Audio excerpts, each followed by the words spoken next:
This story is based on true life events and it is entitled, The Last Call.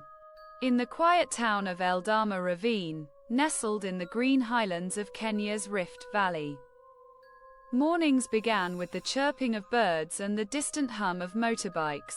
Life moved at a gentle pace. People greeted each other by name, and the scent of fresh mandazi from Mama Wambui's kiosk drifted through the air like a familiar lullaby.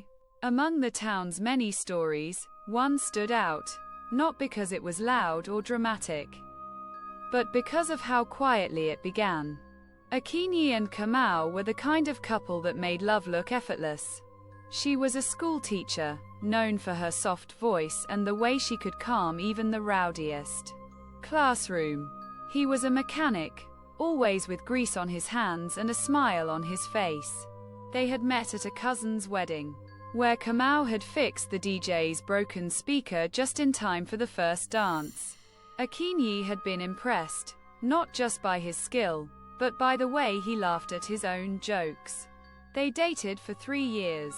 Their love was not the kind that screamed from rooftops, but the kind that simmered, steady, warm, and deep. They planned to marry in December, after the school term ended. Kamau had already started building a small house on his father's land.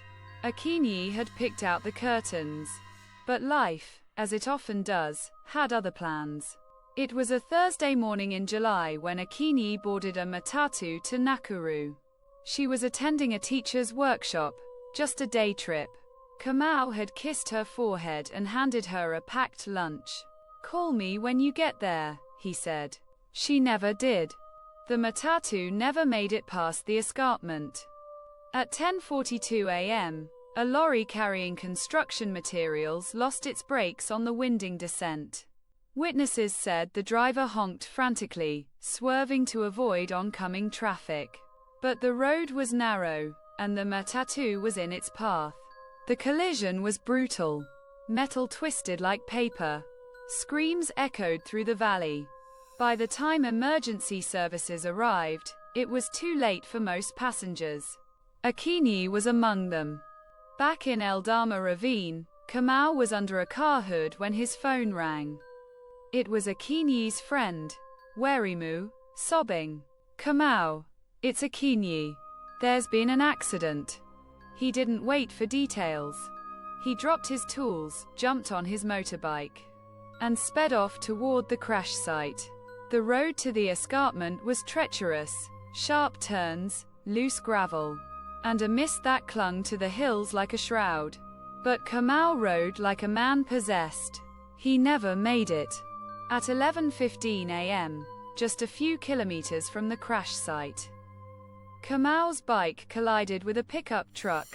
The driver said Kamau had come around a bend too fast, his face pale, eyes wide, as if he'd already seen something he couldn't unsee. The impact threw him into a ditch. He died instantly. 2 tragedies, minutes apart. 2 lives, intertwined in love, ended on the same road. On the same day, chasing each other into eternity. The town was stunned. The funeral was held under a gray sky. Their coffins lay side by side, draped in white cloth. Children from Akinyi's school sang hymns. Kamau's fellow mechanics carried his casket, their hands still stained with oil. People whispered that it was fate, that their bond was too strong to be broken by death, that Kamau had felt her leave the world and raced to follow. But others spoke of the road, of how many lives it had claimed, of how the government had promised to fix the guardrails, to widen the lanes, to post more warning signs. Promises made, promises forgotten. In the weeks that followed, their story spread beyond Eldama Ravine. Newspapers ran headlines. Lovers die minutes apart in twin tragedy.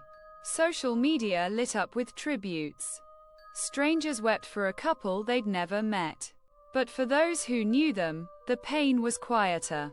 It lived in the empty desk in Akinyi's classroom, in the silence of Kamau's garage, in the house that would never be finished.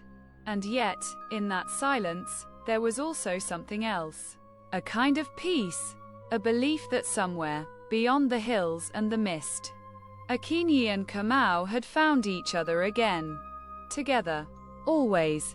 Inspired by a true story reported in Kenya, where a couple tragically died in separate accidents just minutes apart while trying to reach each other.